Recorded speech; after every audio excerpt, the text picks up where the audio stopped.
une approche très handicapante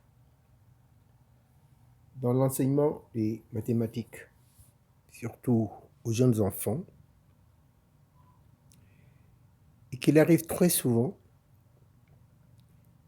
qu'il y ait une confusion ou un mauvais apprentissage de la différence entre trouver une réponse et trouver une solution. Or, les mathématiques ne sont pas vraiment de trouver une réponse qui marche. Généralement, c'est trouver toutes les réponses qui marchent de façon exhaustive. Ça, c'est le premier point. Deuxième point, il faut que l'étudiant puisse connaître quels sont les outils qu'il doit utiliser, justement,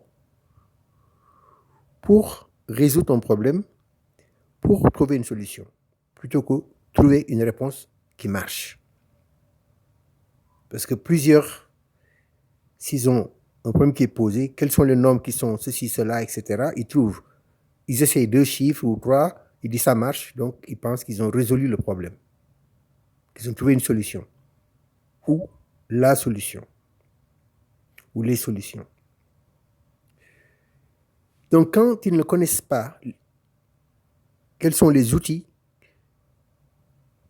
qui sont utilisés pour résoudre les problèmes en fonction de ce qu'ils sont, forcément, ils peuvent utiliser les mauvais outils. Ils ne vont jamais exceller. Ce serait comme si on demande à quelqu'un de faire une chaise et il a à sa disposition des marteaux, des clous, des vis, etc. et tout. Et il se rend compte que mais si je prends ma fourchette pour tourner les vis et je fais ceci ou bien je colle le pied, il ne pense même pas à visser le pied, etc. Il va avoir une chaise comme ça. Mais quand il connaît chaque outil, à quoi ça sert? Qu'un marteau, c'est pour enfoncer un clou.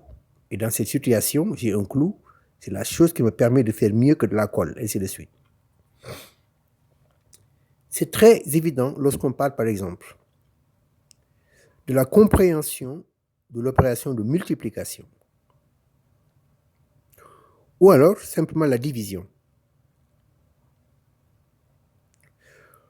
Lorsqu'on pose un problème à un enfant, et clairement il s'agit du genre j'ai 7 mangues et chacune coûte 200 francs, l'enfant à qui on n'a pas enseigné le concept de multiplication correctement, lui, ce qui l'intéresse, c'est de savoir combien ça coûte de cette mangue. Donc, il va dire, bon, ça fait 7 pour la première mangue, je mets un autre 7 pour la deuxième, ça fait 14, etc., etc., et il arrivera probablement à la bonne réponse.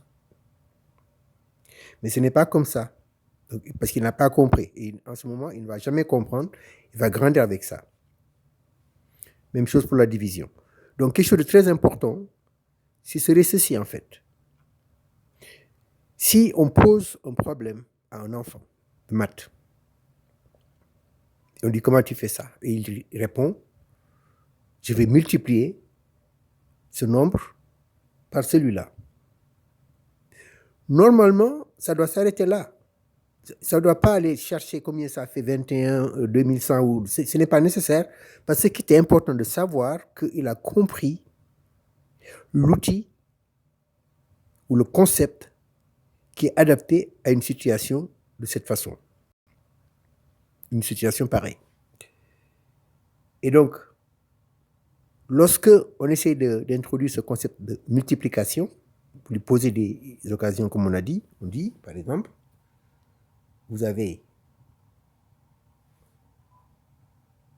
ici, une deuxième orange, troisième orange, quatrième orange, cinquième orange, 6 oranges.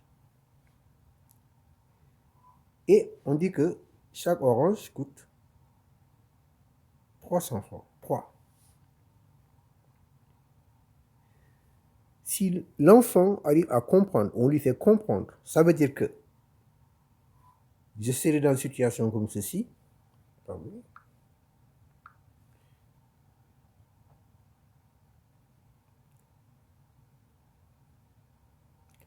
Et ainsi de suite. Et que je voudrais avoir 300 ici, pour avoir cette manque. Je vais avoir 300 ici. Je vais avoir 300 ici. Je vais avoir 300 ici. Je vais avoir 300 ici. Et ainsi de suite. Ce schéma, une fois reconnu, c'est là qu'on lui dit, là, on utilise quelque chose qu'on appelle multiplication. Et on fait comme ça, on lui dit qu'on va utiliser ça. On lui introduit ça. Dans ce cas, chaque fois qu'il va avoir un problème qui ressemble à ce schéma, à savoir une quantité qui se répète,